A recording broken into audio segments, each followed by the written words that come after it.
사랑하는 자들아, 너희를 연단하려고 오는 불시험을 이상한 일 당하는 것 같이 이상히 여기지 말고 그리스도의 평안을 참여하는 것으로 즐거워하라. 이는 그의 영광을 나타내실 때에 너희로 즐거워하고 기뻐하게 하라 함이라. 너희가 그리스도의 이름으로 치욕을 당하면 복 있는 자로다.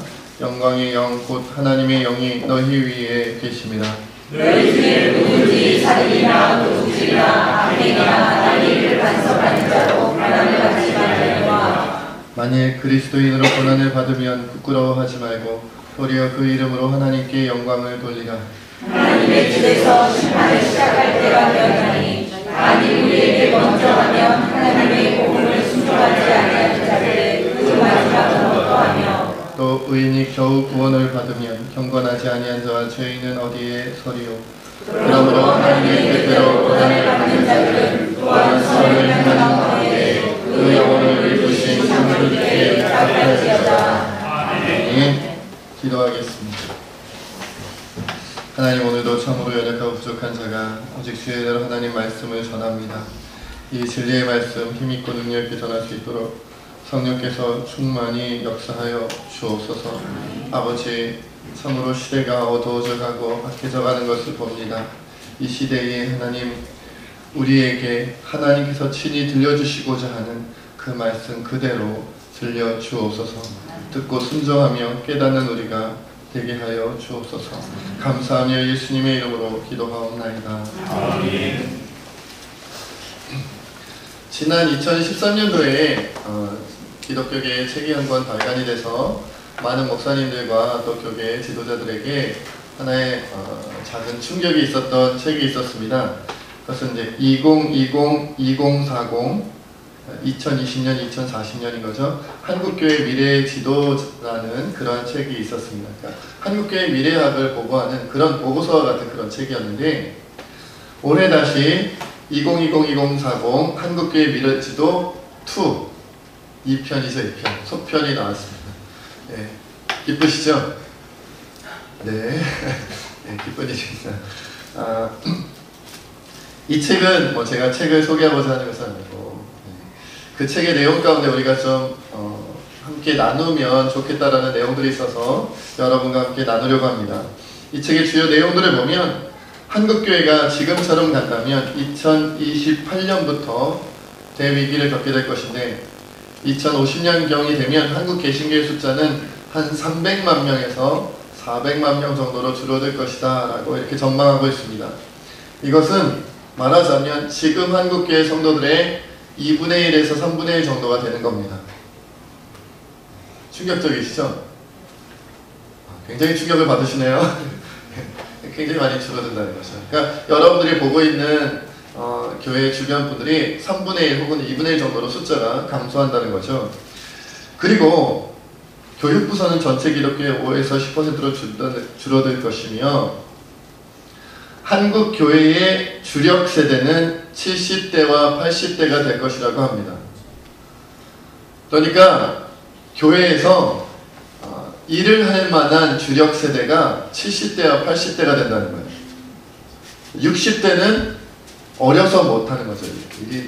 나이가 너무 어려서 60대 권사님들 너무 어리셔서 일을 못하십니다. 50대는 어린이죠, 어린이. 40대, 30대 이제 유아 영아 수준으로 이제 떨어지는 겁니다.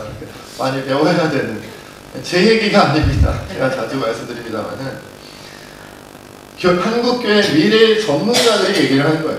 한국교회 미래 전문가. 그때가 되면 70대, 80대가 주력이 된다고 했으니까 지금 50대이신 분, 지금 60대이신 분들이 10년 후, 20년 후에도 여전히 교회의 주력이 돼야 된다. 그분들이 지금 교회에서 이것저것 일을 많이 하시잖아요. 40대, 50대, 60대 지금 이렇게 일을 많이 하고 계십니다만은, 지금 난 이제 나이가 이제 조금 들었으니 좀 있으면 은퇴겠네. 은퇴 없다는 거예요. 왜? 한국교회 일할 사람이 없어지나요? 40대, 50대, 60대가 없어진답니다. 한국교회. 그럼 70대, 80대가 여전히 남아서 교회를 지키고 교회 봉사를 해야 되는, 헌신해야 되는, 그러니까 지금 우리 은퇴를 앞두고 계시거나 은퇴를 하실 나이가 되신 분들, 이미 은퇴하신 분들 앞으로 한 4, 50년 더 일하셔야 됩니다. 은퇴할 수가 없는 시대가 옵니다. 이게 전문가들이 하는 얘기고요. 더 충격적인 것은 그때가 되면 지금 있는 교회들의 50%가 없을 것이다 라고 얘기를 합니다. 지금 우리가 눈에 보고 있는 교회들 가운데 절반이 없어진다는 거예요. 그리고 교회 학교, 교육부서 있어요. 교육부서, 아동부, 중고등부, 청년부는 90%가 없어질 것이다 라고 얘기합니다. 90%가 없어집니다. 그러니까 여러분 생각해 보세요. 지금 있는 교회들 가운데 절반이 없어졌는데 그 절반 가운데 90%가 교회 학교가 없대요. 그럼 지금의 10분의 1에서 약 20분의 1 정도의 수준으로 떨어지는 거예요.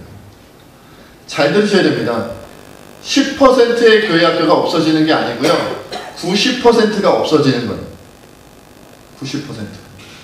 그러니까 교회가 10개 교회가 있다면 그 교회들 가운데 한 교회가 아동부, 중고등부가 있을까 말까 한 시대. 아니 20개의 교회들 가운데 한 교회가 아동부, 중고등부가 있을까 말까 한 시대가 이제 우리에게 온다는 거예요. 이제 우리에게 온다는 겁니다. 지금 어렵다고들 합니다. 2, 3년 후에 한국교회는 위기에 휩싸인다고 얘기를 하는데 진정한 한국교회 전국 차원, 그러니까 전국 차원의 몰락은 13년 후인 2028년경이 될 것이다 라고 얘기를 합니다. 여러분 지금도 이제 지방의 많은 교회들이 문을 닫고 힘들어하고 있는 가운데 있지요. 그리고 이제 서울에도 그 여파가 있고요. 그래도 지방 중소도시들, 그래도 제법 좀 규모가 갖춘 교회들은 그래도 지금 큰 위기를 많이 느끼지 못하면서 이렇게 지내고 있는데, 그러나 앞으로 10년 후가 되면 전국 차원의 한국교회 몰락이 임할 것이다 라고 얘기를 합니다. 그리고 그 전제 조건이 있습니다. 전제 조건이 뭐냐면 지금처럼 계속 간다면, 이 말은 뭡니까? 지금처럼 하면 10년 후에 전국적으로 한국교회 다 무너지게 생겼다 이 얘기. 지금처럼 하면. 그러나 이 책의 저자는 이렇게 얘기를 합니다. 이 글을 쓰는 이유는 앞으로 10년이 한국교회의 마지막 골든타임이 될 것이기 때문입니다. 절망을 이야기하는 것이 아니라 아직도 10년이라는 마지막 희망이 있다는 호소이다 라고 얘기를 하는 거예요. 아직 10년은 있다. 10년이 지나면 그때는 회복이 안 된다. 여러분 골든타임이 뭔지 아시죠? 골든타임이 뭡니까? 어떤 급박한 사고나 질병으로 인해서 환자가 발생했을 경우에 그 환자를 치료할 수 있는 마지막 기회가 되는 시간이 골든타임이라고들 하잖아요. 그 시간을 놓치면 살리고 싶어도 살릴 수가 없는, 그 이제 골든타임이라고 얘기하는데, 앞으로 남은 10년이 한국교회의 마지막 남은 10년이라는 거예요. 전문가들이 하는 얘기입니다. 전문가들. 그냥 누가 뭐 듣기 좋으라고 아니면 좀 충격을 줘가지고 교회 신앙생활 열심히 하라고 어떤 충격요법으로 얘기하는 게 아니라 전문가들이 객관적인 자료를 가지고 연구하고 통계를 내보니까 10년 남았다 이거죠. 10년 남았다. 10년 후에는 여러분 자녀들이 아니면 여러분 손자 손녀 세대들이 아동부 있는 교회가 어디 있나 찾아다녀야 될지도 모른다는 거예요. 지금도 우리 교단이 속해 있는 서울 강남로에 약 절반의 교회들이 아동부 중고등부가 없거나 있더라도 유명무실하다는 말씀을 제가 몇 번 드렸죠. 이 절반이 아니라 나중에는 90%가 없어진다는 거예요. 90%가. 그럼 남아있는 10%는 아동부 중고등부가 그럼 굉장히 크게 부흥했겠어요? 그것도 아니죠. 점점 어려워지고 점점 힘들어지는 거죠. 전제 조건이 뭐라고요? 왜 그렇게 된다고요? 지금처럼 하면 그렇게 된다. 지금처럼 하면, 안 변하면, 말하자면 이거죠. 안 변하면 죽는다. 안 변하면 끝난다. 안 변하면 모든 것이 다 망하게 생겼다는 거예요. 여러분 한때 한국교회가 큰일이다, 이러면 안 된다, 기성교회들을 비판하고 하면 좀 문제 있는 교회, 문제 있는 목사님인 것처럼 그렇게 이렇게 대하던 시절도 있었는데, 이제는 너나 할 것 없이 다 위기다라고 얘기를 한다는 거죠. 그래서 변해야 될 것을 변화시키고 다시 신앙의 본질로 돌아가지 않으면 우리가 생각하는 것보다 더 큰 어려움을 우리가 겪게 될 것이다 라고 하는 거예요. 여러분 우리가 만약에 전쟁을 겪고 있다면, 저 한국전쟁 때도 그랬잖아요. 어떻게 사느냐가 문제가 되지 않고 뭐가 문제가 돼요? 살아남는 것 자체가 문제가 되죠. 그렇죠? 어떻게 사느냐? 학교 다녀요? 학교 다니느냐 안 다니느냐가 중요한 게 아니라 살아남았느냐가 중요한 거예요. 다쳤는데 병원에 갈 수 있느냐 없느냐가 문제가 아니라 병원이 어떻게 열릴 수 있겠어요? 내가 살아남느냐 살아남지 못하고 죽느냐 그것 자체가 문제가 된다는 거예요. 앞으로 10년 안에 한국교회는 어떻게 교회가 멋지게 부흥했네요, 성장했네요, 교회를 아름답게 꾸몄네요, 이것이 문제가 아니라 살아있느냐 죽었느냐 이것이 문제가 되는 앞으로 남은 마지막 10년이다라고 얘기를 하는 것이죠. 문제는 지금처럼 계속 가지 않아야 된다는 거죠. 그렇다면 그러니까 노선을 바꿔야 되는 거예요. 방향을 바꿔야 돼요. 다른 길로 가야 되는, 이쪽 길은 죽어요. 아무리 멋있어 보여도 이쪽 길로 가면 안 돼요. 그러니까 길을 바꿔야 되고 방향을 바꿔야 되는데 무엇부터 바꿔야 되느냐, 무엇부터 바꿔야 되느냐는 거죠. 예수님께서 이 땅에 오셨을 때 제일 먼저 외치신 것이 우리가 잘 아는 것처럼 회개하라 천국이 가까웠느니라 라고 그렇게 말씀하셨죠. 회개하라. 회개는 뭐예요? 다시 돌아와라 이 얘기죠. 잘못된 길로 가고 있어요. 다시 돌아와라. 그게 회개잖아요. 지금 한국교회가 뭐 할 때다? 회개할 때다. 다시 돌아와야 할 때인데, 그래서 제가 이 부분을 놓고 함께 좀 나눠야겠다라고 생각하고 고민을 해봤습니다. 어떤 변화가 우리에게 필요할까? 그렇다고 이 짧은 시간에 제가 모든 변화에 대해 다 얘기하기는 뭐하고, 무엇부터 우리가 어떤 변화를 가져야 될지, 무엇부터 우리가 나눠야 될까 고민하는 가운데 주님께서 제 마음에 주신 마음이 뭐냐면 고난에 대한 생각부터 바꿔야 된다. 고난. 우리가 이 세상을 살아가면서 당하는 그런 어려움과 힘듦에 대한 생각부터 바꾸지 않으면 지금처럼 계속 가게 되고, 지금처럼 계속 가게 되면 한국교회는 우리가 생각한 것보다 더 큰 어려움에 빠지게 된다는 거죠. 고난은 성경에서도 가장 핵심적인 주제 중에 하나입니다. 여러분, 구약 성경을 우리가 한마디로 표현하면 뭐가 된다고요? 몇 번 말씀드렸죠? 오실 예수님에 대한 기록이다. 구약 성경은. 신약 성경은 오신 예수님과 다시 오실 예수님에 대한 기록이다. 근데 예수님의 오셔서 하신 가장 중요한 사역이 뭐예요? 고난 사역이에요. 십자가 사역. 예수님은 병도 고치셨고 오병이의 기적도 일으키셨고 말씀도 증거하셨고 하셨지만 예수님 공생의 사역의 가장 핵심은 십자가인데, 말하자면 십자가 사역이란 뭐냐면 고난 사역이다. 고난 사역. 다른 사람을 위하여, 그리고 하나님 나라를 위하여, 이 땅을 다시 치유하고 회복하기 위하여 예수님께서 당하지 않아도 되는 고난을 스스로 결정하고 당하신 것, 그 고난을 감당한 것이 예수님 사역의 핵심이란 말이에요. 그러니까 구약이 예수님에 대한 얘기고 신약이 예수님에 대한 얘기라면 결국 성경에서 가장 중요한 핵심 중에 핵심은 예수님의 고난 사역이 중심이 되는 거예요. 그런데 오늘날 우리가 고난에 대한 얘기하면 듣고 싶지가 않지요. 고난은 피해가고 싶으세요? 맞이하고 싶으세요? 여러분한테 선택하라고 한다면, 자, 여러분 5년 고난을 선택하시겠어요? 아니면 피하시겠어요? 10년 고난을 선택하시겠어요? 피하시겠어요? 평생 고난을 택하시겠습니까? 아니면 피하시겠습니까? 그러면 주님 할 수만 있다면 10년으로 줄여주세요. 할 수만 있다면 5년으로 줄여주세요. 할 수만 있다면 고난 안 겪으면 안 돼요. 이게 우리 마음이죠. 아닌가요? 아니면 제가 기도해드려요. 오래도록 고난 당하도록. 주님 보니까 아무리 권선이 집사님은 괜찮다니까 평생 고난 당하게 해주세요 라고 기도해드릴까요? 그러면 아마 저를 원망하시겠죠. 그렇죠? 자자손손 고난 당하게 하여 주옵소서. 그럼 아마 저한테 돌을 던지실지도 몰라요. 저만 당해도 힘들어 죽겠는데, 아니 목사님께서 우리 아들, 딸, 우리 손자, 손녀까지 고난 당하라고 기도를 한다니까 저분 뭔가 문제가 있다, 이상하다 하지 않으시겠냐 말이죠. 그런데 주님은 뭐라고 말씀하시냐면 고난은 피할 수도 없고 피해서도 안 되고 도리어 고난을 맞이하라고 주님이 우리에게 말씀하고 있다는 거예요. 왜요? 지금처럼 계속 가면 안 되기 때문에. 지금처럼 계속 간다는 게 뭐냐면, 주님, 내가 감당해야 할 나의, 하나님께서 나에게 허락하신 내 인생길을 내가 가고 싶지 않다고 얘기하는 거거든요. 교회가 가야 할 길을 우리 교회가 가고 싶지 않다는 거예요. 왜요? 힘드니까요. 어려우니까요. 고생이 되고 고통이 되니까요. 그 길이 바로 고난의 길이기 때문에 그렇거든요. 그러나 주님은 그 고난의 길을 외면하면 살아남을 수 없다고 얘기를 합니다. 여러분, 고난은 대부흥의 시기를 맞이해서 세계 10대 큰 교회 중에 4개, 5개가 우리나라에 있다고 하는 대부흥의 시기를 맞이했던 한국교회가 가장 피하고 싶었던 주제가 바로 고난이에요. 고난은 다른 사람이 겪게 해주세요. 고난은 목사님이나 선교사님이나 그냥 하나님께 헌신하겠다고 했던 그분들이나 겪게 해주세요. 고난은 장로님들이나 권사님처럼 교회를 책임지고 나아갈 사람들이나 겪게 해주세요. 저는 아니에요 라고 생각하고 피하고 싶었던 것이 우리의 모습이었다는 거죠. 그러나 이제는 피할 수도 없고 막을 수도 없게 되었어요.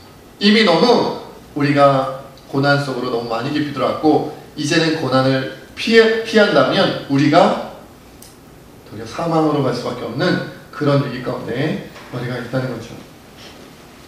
그래서 고난을 피하려다가 자칫 잘못하면 생명을 잃어버리게 되었으니 어떻게 돼요? 이젠 고난에 대한 생각을 바꿔야 됩니다. 생각을 바꿔야 됩니다.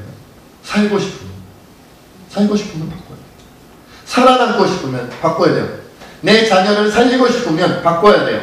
내 손자, 손녀, 내 후손들을 살리고 싶으면 고난에 대한 생각, 개념 자체를 바꾸셔야 돼요. 그렇지 않으면 여러분 우리가 가장 불쌍한 존재가 될 수밖에 없다는 거죠. 그렇다고 우리가 고난에도 여러 가지가 있겠죠. 한 사람, 작은 한 개인이 겪는 고난도 있겠고 공동체가 겪는 고난도 있겠는데 오늘 말씀은 특별히 각 개개인에 대한 고난에 대하여 먼저 그 범위를 좁혀서 말씀을 나누고자 합니다. 고난하면 우리가 단골 손님으로 등장하는 것이 구약시대의 고난의 대명사는 욥이고 신약시대의 고난의 대명사는 사도 바울이죠. 그렇죠? 욥과 바울의 고난은 사실 그 느낌도 좀 다릅니다. 욥은 어떤 고난이에요? 자신이 알지 못하는 사이에 알지 못하는 일들이 일어나서 당하는 고난이었어요. 하나님께서 왜 이런 고난을 주셨는지 모르는 고난. 여러분 그럴 때 있으시죠? 이 고난이 왜 왔는지 모르겠다. 나는 지금 신앙생활 잘하고 있어요. 기도생활도 열심히 하고 있어요. 하나님을 충성하고 봉사하고 헌신하고 욥이 그랬잖아요. 당대 동방의 최고의 의인이었어요. 그런데 가장 하나님을 잘 믿고 잘 섬기는 욥에게 세상 사람들도 함부로 겪지 않을 만한 어마어마한 극심한 고난이 왔어요. 전 재산 날리고 10명의 아들까지 다 죽고 아내는 욕하고 도망가 버렸어요. 자기 혼자 나오고 머리끝부터 발끝까지 가려운 피부병에 걸려가지고 기와장을 퍽퍽 끓이면서 피를 흘리면서 그렇게 지내고 있어요. 왜요? 몰라요. 여러분 우리도 그럴 때가 있잖아요. 하나님 이거 왜 왔어요 저한테? 저 김권사, 저 박장로, 저 김목사 비유를 비우니까 이제 다른 이름으로 하는 거예요. 저는 이시성을 가진 목사입니다. 어떻게 생각해요? 하나님, 제가 새벽부터 밤늦게까지 일주일 내내 아니 평생을 하나님을 섬기면서 우리 가족 모두가 하나님께 영광을 돌리면서 살아왔는데 이런 일이 왜 나에게 왔습니까? 남들도 겪지 않은 일이 왜 우리에게 이런 일이 왔습니까? 도대체 이 고난은 왜 왔습니까? 주님 제가 뭐 잘못했습니까? 아무래도 여러분 그럴 때 있거든요. 교만해서가 아니라 그래도 도무지 이런 악하고 정말 이 무서운 일을 내가 겪을 만한 우리 가족이 겪을 만한 뚜렷한 이유를 찾을 수 없을 때가 있어요. 항상 뭐가 있으셨어요? 어려움 겪을 때마다 그냥 무슨 큰 죄를 저지르셨어요? 그런 분들도 있겠죠. 그러면 그래도 다행이다라고 생각해요. 아유 내가 지은 죄가 있으니까 이런 일을 당하나 보다 하고 넘어가면 되는데 지은 죄가 없는 것 같은데 도무지 생각이 안 나는데 아무리 떠올려봐도 기억이 나지 않는데 어려움을 겪고 고난을 겪고 고통을 당하면 뭡니까 나는? 이렇게 돼버리는 거예요. 이게 뭡니까? 욥이 그랬다는 거죠. 사도 바울은 좀 다릅니다. 사도 바울은 자신이 예수님을 위해 하나님을 위해 고난 속으로 뛰어들어간 사람이죠.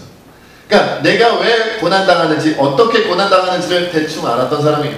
나는 이 길로 가면 고난당하겠구나. 내가 선택해서 간 거예요. 자청해서 갔어요. 자원해서 갔어요. 여기 가면 돌맞을지도 몰라. 그리고 갔어요. 이 말씀을 증거하면 날 죽이려고 할지도 몰라. 알면서 전했어요. 그게 사도 바울이 택한 고난이다라는 거죠. 근데 여러분 욥도 그렇고 사도 바울도 그렇고 고난의 모습이나 고난에 당한 내용은 조금씩 다르지만 공통점이 있어요. 그건 뭐예요? 그 고난으로 말미암아 하나님께 영광을 돌리는 사람들이었다는 거죠.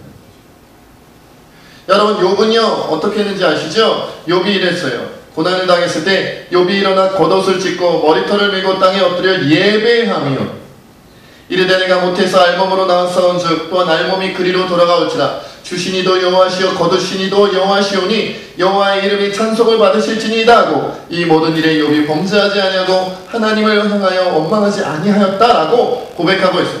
여러분, 그러니까요, 고난당했어요. 전재산 날렸어요. 동방에서 가장 큰 부자인데 전재산 날렸어요. 아들, 딸 다 죽었어요. 10명인데 다 죽었어요. 아내는 도망갔어요. 근데 그 상황에서 뭐 했냐면 찬송했어요. 그 상황에서 뭐 했어요? 꿇어 엎드려 예배했어요. 욥이 고난당했을 때 한 일이에요. 욥의 고난 때 한 일. 사도 바울은 어떻게 했어요?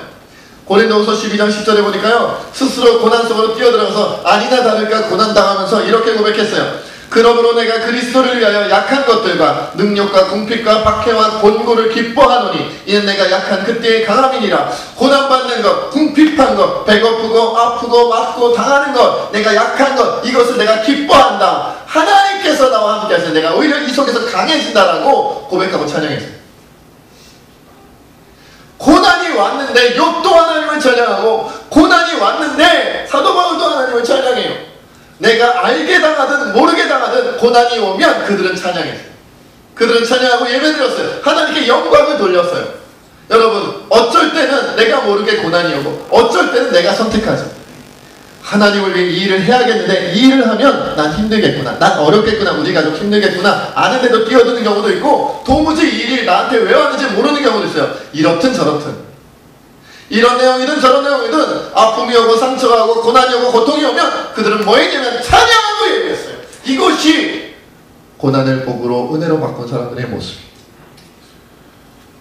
왜 그러느냐? 왜 그것이 그러느냐? 여러분, 오늘 말씀 14절부터 16절까지의 말씀 함께 다시 읽어보겠습니다. 시작. 너희가 그리스도의 이름으로 시험을 당하면 복이 있는 자라. 영광이 아니요 하나님의 영이 너희 위에 계시리라. 너희들의 모든 일 사진이나 도둑질이나 악이나 남의 일을 상상하는 자로 하지 말려니와 만일 그리스도의 이름으로 하나님을 부러워하지 말고 너희 이름으로 하나님의 영광을 돌리라. 아멘. 우리가 예수님의 이름으로 치욕을 당하면 복 있는 자라고 했어요. 정말 우리가 어려움을 당하고 고통을 당하고 고생을 당하고 심지어 치욕을 당한다 할지라도 주님이 우리와 함께 하시다는 사실을 붙잡고 있으면 그게 복이 된다는, 복 있는 자다. 이겨내라는 게 아니라 복 있습니다. 견뎌내라는 게 아니라 복 받았다, 이 얘기예요. 여러분, 그리고 하나님의 영이 우리와 함께 하신대요. 우리 위에 함께 계심이라고 주님이 말씀하여 주셨어요. 그러니까 성령께서 우리와 함께 하신다는 거예요. 그 고통과 고난과 그 속에 내가 잘못해서 고난받는 게 아니라 하나님 나라를 위해, 하나님의 이름을 위해 살다가 고난을 받는다면 내가 알게 당하든 모르게 당하든 그것은 성령이 우리와 함께 하시는 일이고 그 일이 바로 나에게 복이 된다는 거예요. 심지어 우리에게 기뻐하라고 말씀하세요. 오늘 본문 12절로 13절 말씀도 함께 읽습니다. 시작. 사랑하는 자가 너희를 잃었다고 오른 시험을 이상한 일을 하는 것 같이 이상히 여기지 말고 오히려 너희가 그리스도의 고난을 참여하는 것으로 즐거워하라. 이는 그의 영광을 나타내실 때에 너희도 즐거워하고 기뻐하게 하리라. 아멘. 고난이 오면 뭐라고 얘기하냐면 즐거워하고 기뻐하라는 거예요. 춤추라는 거예요. 아이고 고통이 왔네. 하나님, 내가 너무 신앙생활 너무 잘했더니, 내가 예배를 너무 열심히 드렸고 내가 찬양하고 기도했더니만 고난이 왔네요. 고난이 왔어요. 기도. 여러분, 요즘 좀 슬프신 분들 계신가요? 손은 들지 마세요. 손 들면 민망하잖아요. 요즘 막 아픈 일이 막 오세요. 막 상처 막 되시니까 하루하루가 막 죽을 것 같으시지요? 축하드립니다. 축하드립니다. 고통이 크신 분들일수록 더 크게 축하드립니다. 주님이 말씀하셨어요. 성경 말씀. 성경 말씀이. 여러분, 심지어 불시험 당하는 걸 이상하게 여기지 말라고 해요. 이상하게 여기지 마. 주님이 말씀하세요. 왜? 우리가 이상하게 여기니까. 하나님, 나 목사인데, 나 장로인데, 나 권사인데, 나 집사인데, 내가 지금 구역장이고, 내가 권찰이고, 내가 선교회장이고, 내가 교회 학교 봉사하고 있고, 내가 성가대원으로 일하고 있고, 내가 교회 청소하고 있고, 내가 교회 식당 봉사하고 있고, 복음을 매일마다 전하고 있고, 정말 나같이 충성된 사람이 없는데 왜 불시험이 옵니까? 불주사 아프잖아요. 불자 붙은 건 다 힘든 거예요. 불주사 아픈 것처럼 불시험은 그냥 시험이 아니에요. 불같은 시험이에요. 불같은 시험이에요. 여러분, 헬라어로 뭐라고 번역되어 있냐면 테엔 휘민 피로세이라고 너희 안에 타고 있는 불이라고 했어요. 우리 안에는 속이 불나고 있어요. 내 속이 불타고 있다는 거예요. 그게 쉽겠어요?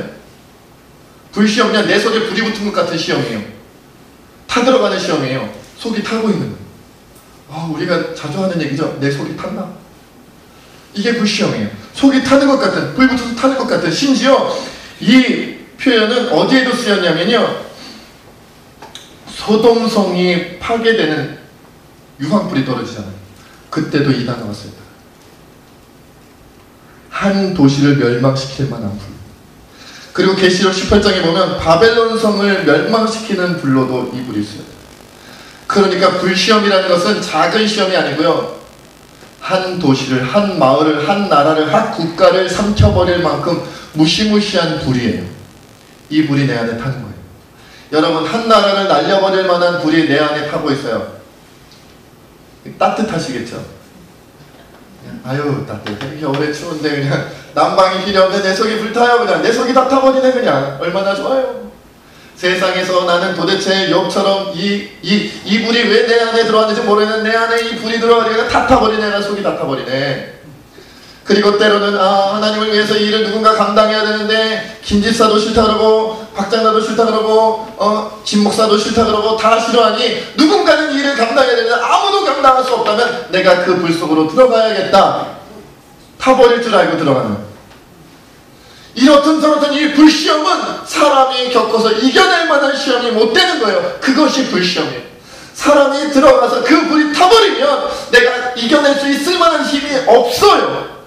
이겨낼 수 없는 시험, 그게 불시험이에요. 그런데 그런 불시험이 오는 걸 이상하게 여기지 말래요. 당연하다. 그리고 어떻게 하래요? 기뻐하래요. 하나님이 나를 기억하고 붙잡으셨다는 증거가 고난이라. 들성 무른 잎은 떡잎부터 알아본다고. 하나님 보시기에 떡잎이 괜찮으니까 이 아들은, 이 딸은 내가 만들어서 써야겠다 하고 불시험을 준다는 거예요. 대성하지 못한 그런 떡잎, 얘는 가망이 없겠다, 이 아들은 안 되겠다, 이 딸은 안 되겠다 싶으면 불로 연단하지 않는다는 거예요. 왜냐하면 써먹지 못할 테니까, 쓰임받지 못할 테니까. 그냥 살아만 있어라. 살아만 있어. 넌 안 되겠다 싶으면 불시험 안 준다는 거예요. 왜 욥이 고난당했어요? 사도 바울이 왜 고난당했어요? 대성 불렀어요. 될만해서요.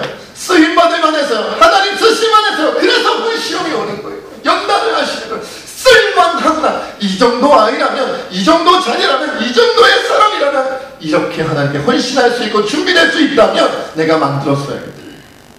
그러니까 즐거워하는 하나님 날 택했다. 하나님 날 택했다. 하나님 나를 버리지 않으셨다는 증거가 불시험이다. 그냥 시험이 아니라 불시험이라는 거죠.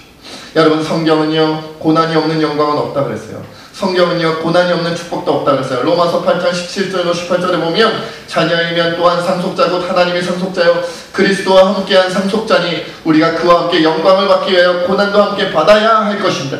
영광을 받기 위해서 고난도 함께 받아야 된다고 그랬어요. 생각하건대 현재의 고난은 장차 우리에게 나타날 영광과 비교할 수가 없도다. 고난이 크죠? 고통이 크죠? 고생이 극심해요. 그러나 우리의 고난과 비교할 수 없을 만한 영광이 우리에게 온다는 거예요. 그러니까 여러분, 고난이 크면 영광도 큰 거예요. 그러니까 큰 고난 받고 싶으세요? 작은 고난 받고 싶으세요? 처음부터 다시 해야 될 것 같아요. 무슨 말씀인지 잘 이해를 못 하실 것 같아요. 여러분, 작은 고난이면 영광도 작아요. 고난이 크면 영광도 커요. 그리고 나중에 오는 영광은 영원히 가요. 안 끝나요. 안 끝나요. 여러분, 이 시대를 살다 보면요, 위대한 사람인 줄 알았는데 역사를 파헤치다 보니까 이 사람이 위대한 사람이 아니었네. 그 사람에 대한 평가가 바뀌는 경우가 있잖아요. 위대한 사람인 줄 알았는데 바뀌잖아요. 그런데 하나님 나라의 영광은 바뀌지 않아요. 절대로 바뀌지 않아요. 여러분, 10년 남았다 그랬어요. 한국에. 이 10년 안에 고난 속으로 들어가셔야 돼요. 고난 속으로 가셔야 돼요. 김 집사는 일을 못하겠다고 하더라. 너무 힘든 일이라서. 박 장로는 이 일은 못하겠다고 하더라. 이건 너무 힘든 일이라서. 김 목사는 이 일은 못하겠다고 하더라. 이걸 감당하려면 인생을 걸어야 되고 생명을 걸어야 된다면서 못 가겠다고 하더라. 그러면 누가 가야 돼요? 내가 가야지. 주님, 그 일은 내가 할게. 다른 사람들이 이 일을 뺏어가기 전에, 이 일을 먼저 선택하여 가기 전에 내가 갈게. 왜냐하면 고난이 크면 영광도 크기에, 그 영광은 영원히 가기 때문에 내가 갈게요. 하나님, 이것이 은혜 있는 사람이요, 이것이 지혜로운 사람이요, 이것이 하나님을 아는 사람이요, 이것이 말씀을 아는 사람. 여러분, 누가 가야겠어요? 주님이 이사야 선지자 앞에서 우리가 누구를 보내면, 누가 우리를 위하여 갈 만한 사람이 없다, 갈 만한 사람이 없다 한탄하실 때에 이사야 선지자가 뭐라 그래요? 주님, 내가 여기 있나이다, 나를 보내주소서라고 말씀하시잖아요. 그것이 여러분의 고백이 되시기를 바랍니다.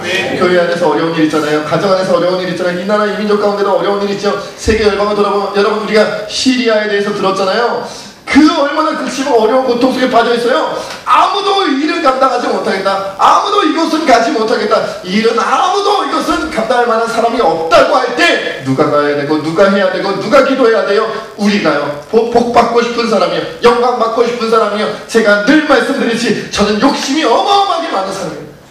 머리끝부터 발끝까지 다 욕심이에요. 그래서 고난을 뺏기고 싶지 않아요. 고난은 제 거예요. 저는 여러분들도 함께 했으면 좋겠어요. 저는 여러분들도 우리 세진교회는 고난받는 교회가 됐습니다. 무서우세요? 아니면 기대가 되세요? 고난받는 교회가 된다는 게 무섭게 느껴지세요? 아니면 기대가 되세요? 세진교회는 바른 길로 가려다가 조금 어려울 겁니다. 세진교회는 하나님만을 바라보며 가다가 조금 힘들 겁니다. 세진교회는 저 교회는 왜 저래? 그런 소리 들 겁니다. 자기네들만 잘났대? 그런 소리를 듣고 싶어. 그런 길로 가야 된다고 생각합니다. 제정신이 아닌가 봐. 왜 사서 고생이야? 그런 소리를 듣고 싶어요. 왜요? 영광에 대한 욕심이 있어서. 영원한 하나님 나라의 영광에 대한 욕심이 있어서 저는 포기하지 않을 거예요. 우리 이 시간 함께 하나님 앞에 기도하며 나갑니다. 오늘 말씀 18절에 이런 말씀이 있습니다. 또 의인이 겨우 구원을 받으면 경건하지 아니한 자와 죄인은 어디에 서리요. 우리가 그리스도인이라고 하면서 겨우겨우 부끄럽게 구원을 겨우 부끄럽게 얻으면 세상은 어떻게 하냐 말이에요. 우리가 이 부끄러운 구원이 아니라 겨우겨우 구원만 받았다가 아니라 하나님 나라를 위하여 내 고난을 감당하며 사명 감당하는 우리가 될 수 있게 해달라고, 우리 세진교회 한국교회 될 수 있게 해달라고 이 시간 함께 하나님 앞에 기도하며 나아가겠습니다. 기도합시다.